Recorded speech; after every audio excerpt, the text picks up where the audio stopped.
전기차 살까 말까 고민하는 분들 일단 줄 서서 계약한 뒤에 고민하십시오. 그래야지 조금이라도 대기 시간을 줄일 수가 있을 테니까 말이죠. 마음이 변하면 나중에 취소하면 계약금 10만원 돌려받을 수 있습니다. 그러니까 아무 손해도 없으니까요. 일단 살까 말까 고민하시는 분들은 일단 계약서 먼저 쓰시라. 계약하고 난 뒤에 고민하고 결정하시라는 말씀 드립니다. 네, 안녕하십니까. 오토다이리 오종훈입니다. 오늘 EV3 타고 시승을 진행해 볼까 합니다. 기아 자동차의 최신형 컴팩트 전기자동차죠. 이 GMP를 바탕으로 한 세 번째 전기자동차입니다. 이로써 기아는 EV3, EV6, EV9, 369 라인업을 갖추게 됐는데요. 오늘 시승할 모델은 GT라인의 롱레인지 모델입니다. 81.4kW 대용량 배터리를 확보를 해서 1회 충전 주행 가는 거리 시승차는 478km로 국내 인증을 받았네요. 판매 가격 일반적으로 4천만원 전후의 가격으로 소비자가 구매할 수 있지 않을까 싶은데요. 정부의 보조금을 받을 경우에 말이죠.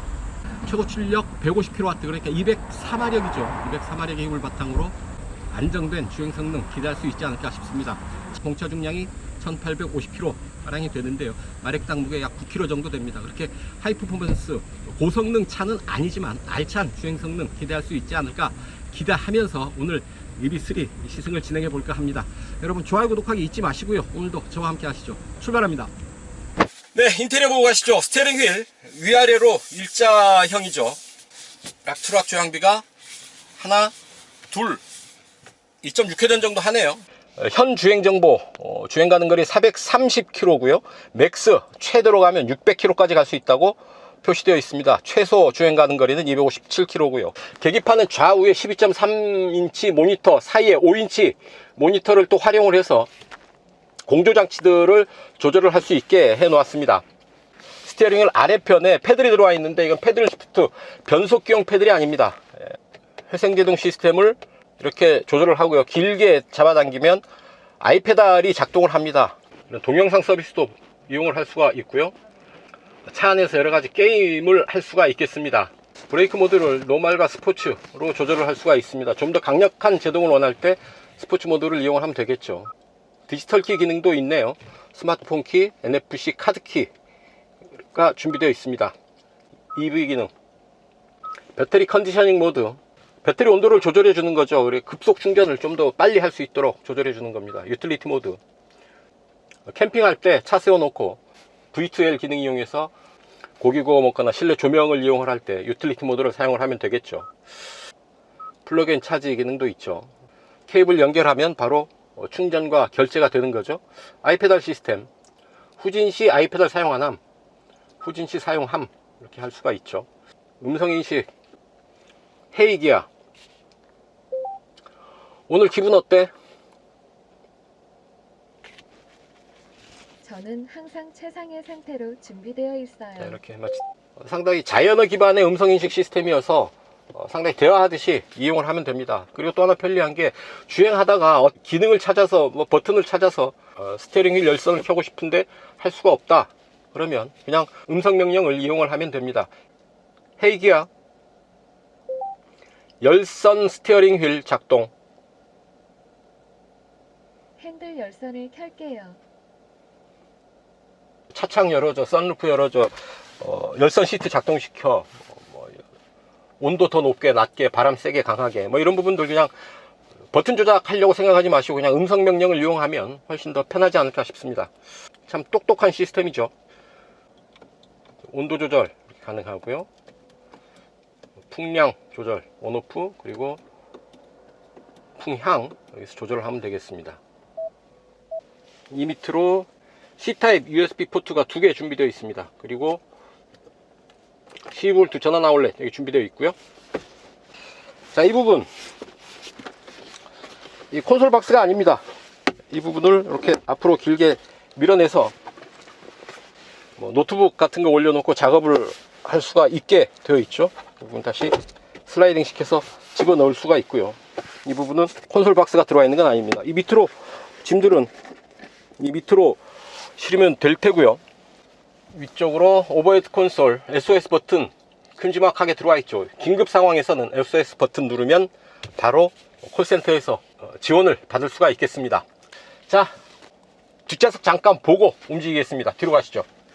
네, 뒤로 왔습니다. 제가 앉았던 그대로 뒤로 왔는데 앞 시트가 뒤로 많이 와 있죠. 뭐 카메라 세팅 때문에 핸들을 뒤로 빼고 시트도 조금 뒤로 빼서 그렇습니다. 무릎 앞으로 주먹 하나 반 정도 꽉 차게 들어가죠. 충분한 공간이라고는 할 수 없지만 차급을 감안하면 합리적인 공간 확보하고 있다 싶습니다. 바닥이 평평하죠. 3단계로 조절할 수 있는 열선 버튼 차창에 들어와 있습니다. 차창은 원 버튼으로 완전히 수납이 되고요. 뒷시트는 또 이렇게 등받이 조절이 되네요.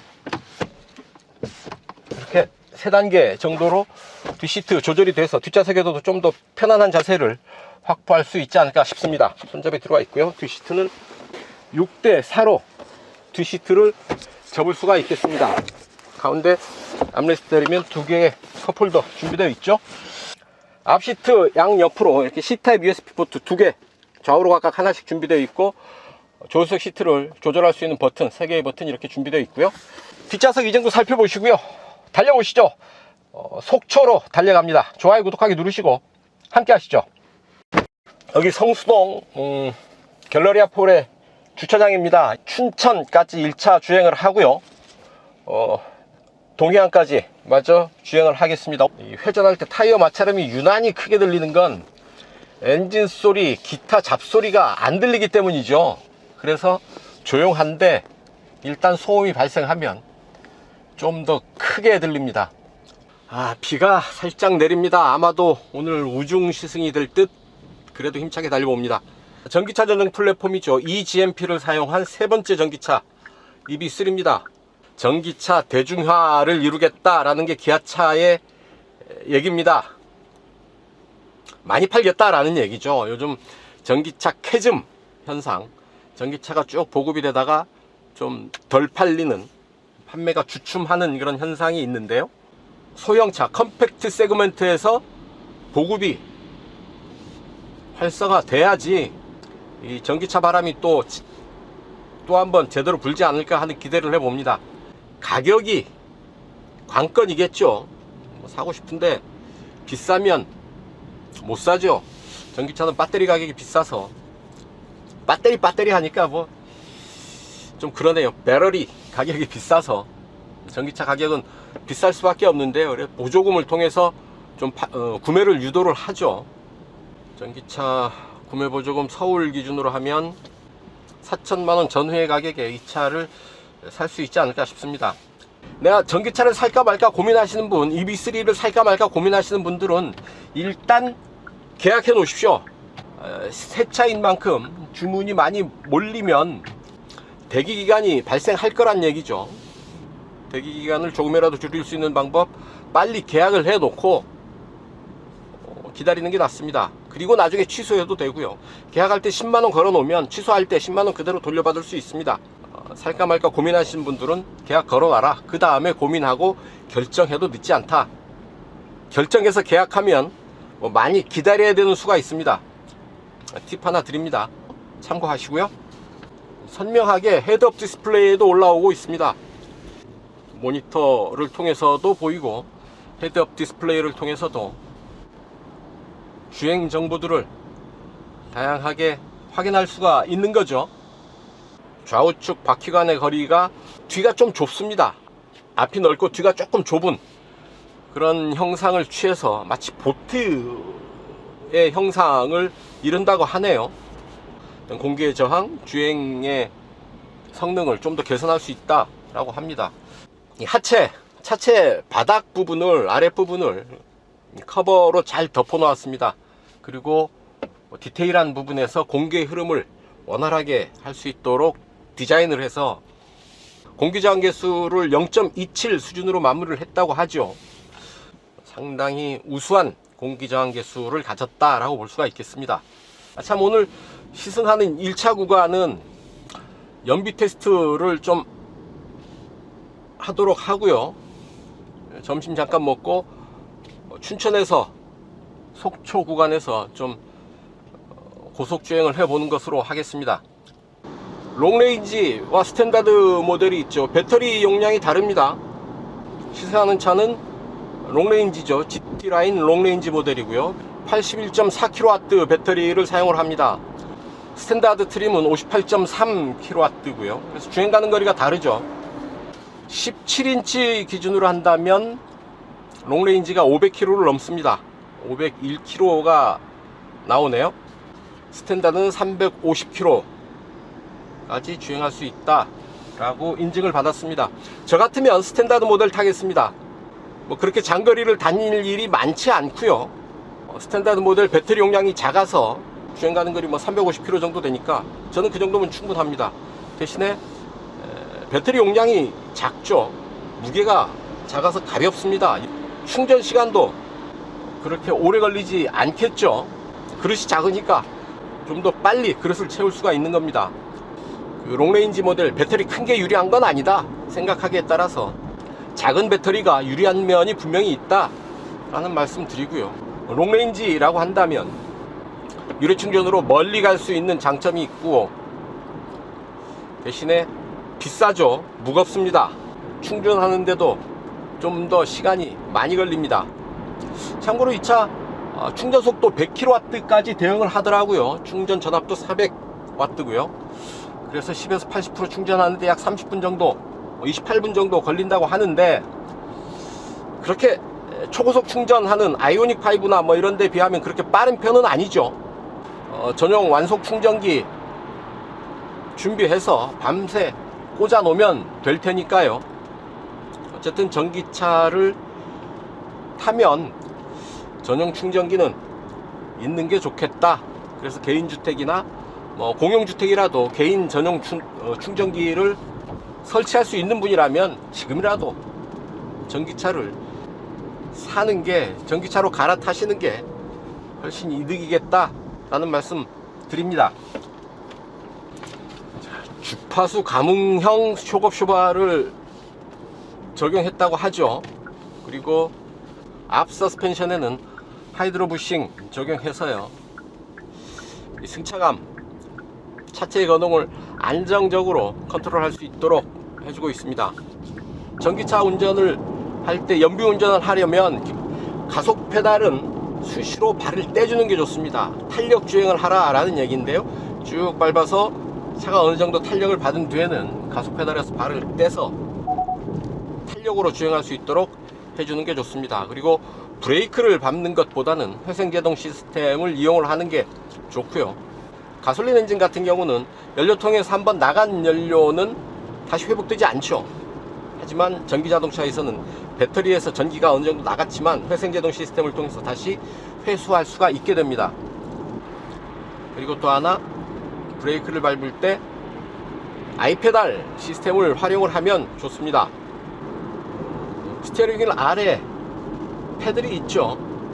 패들을 통해서 회생제동 시스템의 단계를, 제로니까요, 레벨 0에서 1, 2, 3 회생제동 3단계까지 조절을 할 수가 있습니다. 단계가 높을수록 제동력이 강하죠. 강해집니다. 강하게 잡아 끄는 그런 느낌을 전해주고요. 자, 그리고 왼쪽 패드를 길게 누르면 아이페달이 활성화됩니다. 아이페달 시스템, 원페달 시스템입니다. 브레이크 페달 필요 없어요. 그냥 가속 페달을 통해서만 차를 움직일 수가 있는 거죠. 그래서 가속 페달을 지그시 밟으면 가는 거고, 발을 떼면 마치 브레이크를 잡은 것처럼 속도가 더 빠르게 줄어듭니다. 이게 각 레벨에서 다 작동을 하죠. 레벨 1, 2, 3에서 다 아이페달이 작동이 되는 것, 그것이 바로 이 차의 특징 중 하나죠. 아이페달 3.0으로 이름을 지었는데요, 레벨 1, 2, 3 각 단계에서 아이페달 기능이 작동한다 라는 얘기죠. 레벨 1에서는 좀 헐거운 아이페달, 레벨 2, 레벨 3 그래서 회색제동 시스템의 각 단계에서 아이페달 기능을 작동을 할 수가 있다라는 얘기고요. 완전 정지까지 가능합니다. 제가 시승을 하면 꼭 연비 운전을 하는 편인데, 뭐 연비 운전 한다고 타박하시는 분들이 또 많아요. 뭐 그렇게 천천히 움직이면 어떡하느냐, 일상 주행 속도에 맞춰서 실현 가능한 속도로 해야 되는 거 아니냐. 맞습니다. 맞고요. 하지만 제가 1차선에서 정속 주행하는 거 아니잖아요. 2차로 혹은 3차로에서 교통 흐름에 방해되지 않게 상황을 봐가면서 지금 움직이고 있고요. 교통 흐름에 그렇게 거슬리지 않게 운전을 하고 있고요.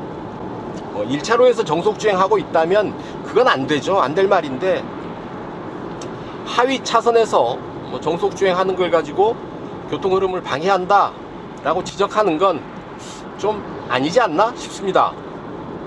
연비운전 한다는 것 경제운전이고요. 경제운전이 곧 안전운전이다 라는 얘기죠. 하지 않을 이유가 없죠. 할 수 있다면 해야 됩니다. 저는 그렇게 생각합니다.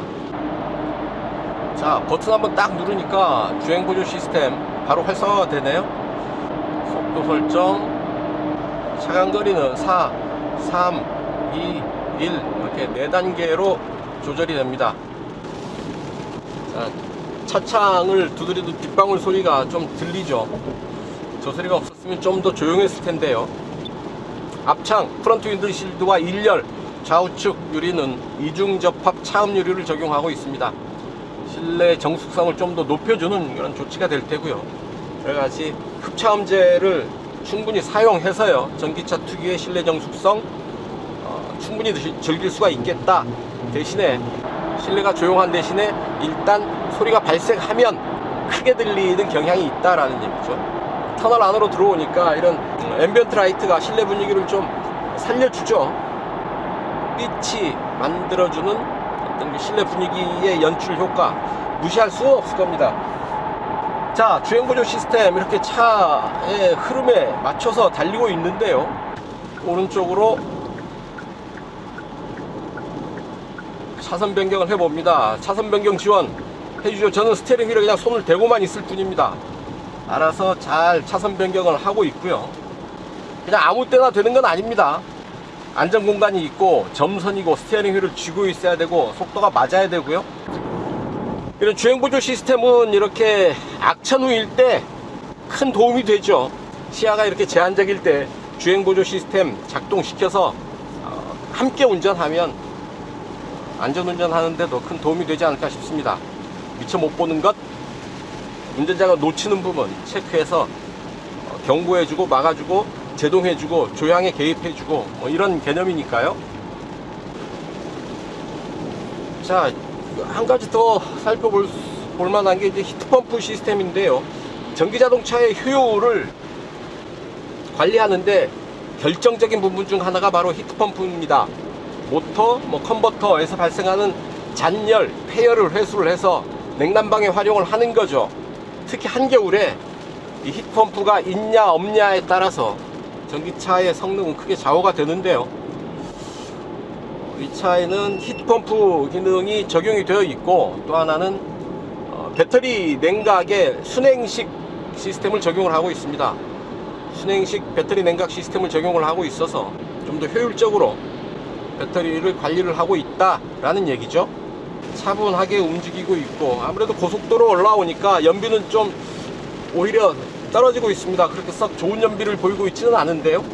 약 7.7까지 올라갔던 연비가 쭉 해서 7.4 정도로 내려와 있습니다. 아무래도 날씨 습해서 에어컨 켰고요. 비가 많이 오면서 이제 노면에서 발생하는 저항, 연비에는 그렇게 썩 좋지는 않겠죠. 그래도 공인복합 연비보다 훨씬 더 좋은 연비 보이면서 가고 있습니다. 자, 스티어링 휠 그립 감지 기능이 들어와 있죠. 스티어링 휠을 이렇게 살짝 쥐고만 있으면, 그냥 터치하고만 있어도 차가 운전자가 핸들을 쥐고 있구나 라고 인식을 합니다. 최고 출력 150kW 204마력인데 중요한 건 몸무게죠. 무게가 어느 정도 나가느냐. 같은 힘인데 가벼우면 조금 더 높은 성능을 기대할 수가 있을 테고요.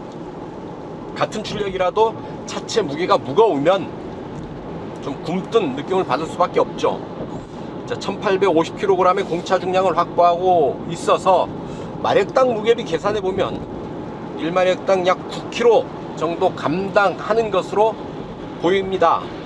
아주 우수한 성능은 아니지 않겠느냐 라는 생각을 하게 되고, GT라인이면 좀 더 강한 성능을 기대할 텐데, GT라인이나 일반 노멀 에어 어스라인이나 출력은 똑같습니다. 상당히 편안한 주행 보여주고 있는 게 차체의 흔들림이 확실히 덜하다 라는 얘기입니다. 무게중심이 상당히 아랫부분에 내려가 있고 롱레인지의 이 큰 배터리가 차체 바닥에 배치되어 있어서 무게중심을 딱 잡아주는 그런 효과가 있죠. 차가 살짝 흔들려도 노면의 충격을 어느 정도 받아도, 혹은 노면의 굴곡을 따라서 출렁거리는 그런 길을 달려도 그렇게 흔들린다는 느낌이 없습니다. 부드럽게 안정된 자세를 잘 유지를 하고 있다라는 얘기죠. 자, 이제 고속도로를 빠져나와서 국도 구간입니다. 이 산길 와인딩 로드를 타고 있습니다. 확실히 산길로 접어드니까 연비가 뚝뚝 떨어지네요. 꾸불꾸불 지렁이 기어가는 듯한 길, 내리막길, 내리막 와인딩 로드 들어왔고요. 이런 데서 이제 회생제동 시스템, 아이페달 시스템이 효과적으로 발휘를 하는 거죠. 이렇게 레벨 1에서 레벨 2로 올려주고요, 3까지 올려줄 수 있습니다. 속도가 확연히 줄어들죠. 제가 아무 페달도 밟고 있지 않습니다. 그냥 브레이크 대신 아이페달 시스템을 이용을 해서 속도를 조절하는 거죠. 아이페달 기능만 잘 손에 익어도 확실히 효과적으로 차를 컨트롤할 수가 있겠습니다. 재미도 있고요, 효과적이고 경제적이죠.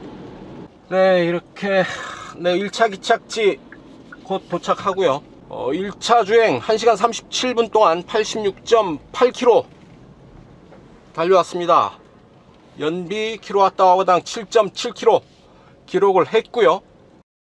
춘천에서 양양으로 출발합니다. 갈 때는 이번에는 스포츠 주행으로 좀 달려보도록 하겠습니다. 주행 모드 스포츠로 갑니다. 어우, 텐션이 있네요.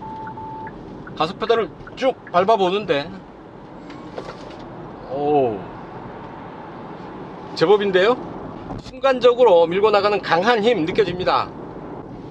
올 때 연비 주행을 할 때 뭔가 좀 느슨한 느낌이 있었다면 스포츠 주행을 하니까 고무줄을 당긴 것 같은 팽팽함이 느껴집니다. 이렇게 힘있게 달리면서도 조용하니까 거기에서 오는 묘한 이질감, 전기차 특유의 감성, 이거구나 싶네요. 자, 좀 달려옵니다. 쭉 속도를 내는데 아유, 순간가속의 느낌 역시 전기 모터로 돌아가는 파워, 모터 기반의 어떤 파워트레인, 순간가속이 역시 제법이다 싶고요. 빠른 속도에서 시멘트 도로 있죠. 속도를 올리니까 아무래도 노면 소음이 조금 들어오네요. 빨리 달릴 때 이 노면의 굴곡을 타고 넘는데요, 차체의 흔들림이 확실히 덜하다. 내연기관 엔진차였으면 약간의 그 흔들림이 좀 더 심하고 불안전했을 텐데요, 흔들린 뒤에, 충격을 받은 뒤에 바로 원상 회복하는 속도가 빠르다 싶습니다. 전기자동차의 특징이죠. 무거운 배터리를 차체 바닥에 깔아 놓아서 마치 오뚜기 같은 안정감을 느낄 수 있게 된다라는 얘기입니다. 터널들이 참 많죠. 앞바퀴 굴림이죠. 전륜구동입니다. 앞바퀴 굴림이어서 조향 특성이 좀 불안하지 않을까 하는 걱정 하실 수 있는데요, 전기자동차에서는 그런 걱정 크게 하지 않으셔도 됩니다. 엔진을 장착한 전륜구동차라고 한다면 무게가 앞으로 너무 많이 쏠려 있기 때문에 코너에서 조향을 하는 대로 차가 돌아주지 않는, 그래서 약간 코너 바깥으로 빠지는 언더스티어 현상을 만나게 되는데, 전기자동차는 일단 구조적으로 안정됩니다. 가장 무거운 배터리가 내 바퀴 안쪽, 그러니까 미드십에, 그것도 제일 밑으로 배치되기 때문에 안정된 구조를 확보하게 되죠. 조향 특성도 상당히 안정되게 마련입니다. 속도가 빠르면 조향 특성이 흔들릴 수는 있지만 내연기관 차보다는 훨씬 더 높은 안정감을 확보하게 됩니다. 주행 질감도 그렇고 조향 특성도 그렇고요, 스티어링 휠 특성도 안정된 특성을 보이게 된다. 그래서 전기차를 탄다고 할 때는 아주 빠른 속도만 아니라고 한다면 조향 성능이, 조향 특성이 흔들리는 일은 거의 없지 않을까, 걱정하지 않아도 되겠다 라는 말씀 전해드립니다. 고개 넘어서 이제 영동으로 넘어왔습니다. 날씨가 여기 쪽은 화창하네요. 비가 겠습니다. 지금 2차 시기 주행하는 동안은 뭐 스포츠 모드 쓰고 고속 주행도 했는데도 킬로와트아워당 6.8km 정도의 연비를 보이고 있습니다. 아까 오전에 1차 시기에 연비 운전을 통해서 7.7km를 기록한 데에는 미치지 못하지만 아주 편하게 제약 없이 운전을 하면서 이 정도의 연비를 보인다? 그냥 막 운전해도 이 정도의 연비를 보인다라는 얘기죠. 전체적인 효율이 상당히 높다 하겠고, 앞서도 말씀드렸지만 전기차 살까 말까 고민하는 분들 일단 줄 서서 계약한 뒤에 고민하십시오. 그래야지 조금이라도 대기 시간을 줄일 수가 있을 테니까 말이죠. 마음이 변하면 나중에 취소하면 계약금 10만원 돌려받을 수 있습니다. 그러니까 아무 손해도 없으니까요. 일단 살까 말까 고민하시는 분들은 일단 계약서 먼저 쓰시라, 계약하고 난 뒤에 고민하고 결정하시라는 말씀 드립니다. 단도직입입니다. 이 차 타면서 느꼈던 사소한 아쉬움, 불편함 몇 가지 말씀을 드릴 텐데요. 이 부분 손 집어넣었다가 묻고 말았습니다. 아주 요즘 기아답지 않게 이 부분 마무리가 좀 허술한 편입니다. 손가락이 쑥 들어갈 정도의 틈이 벌어져 있고요. 지붕 재질의 단면도 만져집니다. 거칠게 마무리됐다라는 얘기죠. 컴팩트급이니까 그럴 수 있지 않느냐 싶긴 하지만 늘 잘하던 애가 왜 이런 실수를 했지? 하는 그런 생각해 봅니다. 디테일에 강한 기아의 모습이 여기서는 좀 무너지는 듯한 그런 느낌입니다. 지붕 틈새 벌어져 있고 재질의 단면도 드러나 있습니다. 충전 성능입니다. 충전 효율, 충전 속도 100kW까지 대응을 하더라고요. 충전 전압도 400V죠 350kW 800V 초고속 충전기에 물려도 충전 속도가 기대만큼 나오지는 않겠다 라는 얘기입니다. 그래서 10에서 80% 충전하는데 약 29분 31분 30분 정도 걸린다고 하는데요, 초고속 충전기에서 기대하는 만큼의 충전 속도는 나오지 않겠다 라는 얘기입니다. 좀 아쉬운 부분이죠. 기아 EV3 합리적인 전기자동차를 찾는 소비자들의 눈높이를 맞출 수 있는 전기자동차가 아닌가 싶습니다.